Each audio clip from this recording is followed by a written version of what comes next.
Есть масса причин, когда хочется узнать, какой шрифт использован на том или ином изображении. Если погуглить, то можно найти массу сервисов, с помощью которых можно определить шрифт на фото.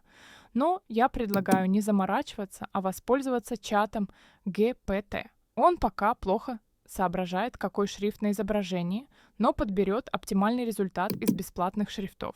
Достаточно загрузить изображение и попросить его определить шрифт. Попробуйте, вам понравится. Не забудь подписаться и поставить лайк, если хочешь еще больше узнать о дизайне презентаций. Переходи на мой сайт по ссылке в описании профиля и изучай информацию обо мне и дизайне презентаций.